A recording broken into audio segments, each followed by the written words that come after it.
Europe 1, 7h43, Patrick Nos Cohen. figures libres ont eu une soirée studieuse hier soir à la lecture des 15 pages d'interview d'Emmanuel Macron dans le numéro du Point qui paraît aujourd'hui. Vincent Hervouet, vous avez lu particulièrement ce qui concernait la politique étrangère où Emmanuel Macron s'expose, il s'exalte sur l'Europe, mais il court peu de risques selon vous? En fait, j'ai surtout regardé les photos. Ah oui. En politique étrangère, on juge une politique, vous savez, en général à ses résultats, sauf en politique étrangère, parce que c'est le temps long qui permet de tirer les leçons.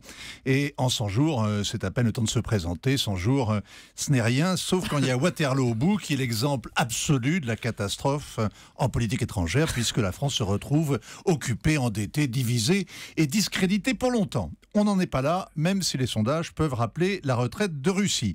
Donc, la politique étrangère est toujours indulgente et flatteuse, puisqu'on la juge à ses intentions. Mais il y a encore mieux. Il y a la politique européenne qui est le cœur du projet présidentiel.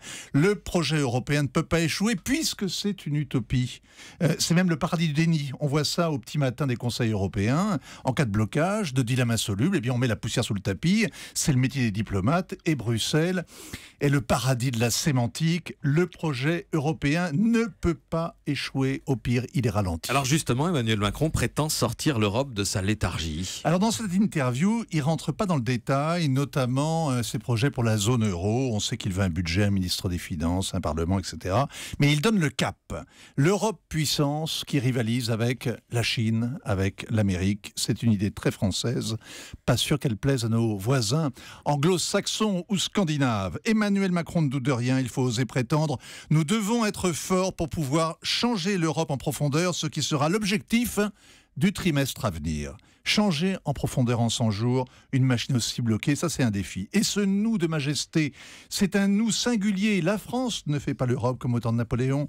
L'Europe se fait, ou se défait d'ailleurs, à 27 ou à 28. Là où le président est vraiment habile, c'est qu'il parle en fédéraliste pour une alliance toujours plus étroite avec l'Allemagne, des standards communs en matière sociale, fiscale, environnementale, et en même temps, il utilise les mots de souveraineté, d'héroïsme, de grandeur. Il dit qu'il faut réinvestir un imaginaire de conquête et il fixe l'horizon européen qui en général parle davantage aux financiers qu'aux aventuriers. Il fait donc reluire les cuivres et même les étoiles dorées du drapeau européen. Il ne récuse pas l'adjectif gaulo-mitterrandien. Ah ben c'est très flou, hein, alors pourquoi dire non? Et puis il se cabre, il se cambre et ça rappelle le passé. Mais il est surtout védrino-villepinien, disciple de Védrine quand il acte l'échec d'une Europe qui s'est rendue détestable. C'est fini l'Europe qui se faisait en cachette, elle a provoqué le Brexit. Et Villepinien, dans le style lyrique, quand il exalte le récit historique, récuse la posture victimaire, c'est toujours mieux que la vision bien pensante, condescendante avec laquelle les élites parlent depuis des décennies de l'Europe en faisant la leçon au peuple qui rechigne. Vincent Hervouet, Axel de Tarlet. Justement, faire la leçon. Est-ce qu'avec cette interview, la France ne va pas être à nouveau taxée d'arrogance? Il tacle la Pologne, il a cette phrase « impossible n'est pas France ». Une autre phrase, la France doit permettre à l'Europe de devenir le leader du monde libre. C'est la France qui est l'acteur. Il y a un peu d'arrogance, non? Oui, mais la France, c'est le seul pays en Europe qui prétend avoir une politique étrangère avec l'Angleterre, mais qui n'est plus vraiment en Europe. Et puis on est arrogant de toute façon aux yeux des Allemands, par définition, et désormais aux yeux des Italiens et des Polonais qui n'ont pas tellement apprécié les déclarations d'Emmanuel Macron. Il est habile, cela dit le président, jusque dans ses maladresses. Faire la leçon à la Pologne sur l'état de droit quand on est en Bulgarie, aux côtés d'un Premier ministre qui règne sur un gouvernement totalement corrompu. Oui.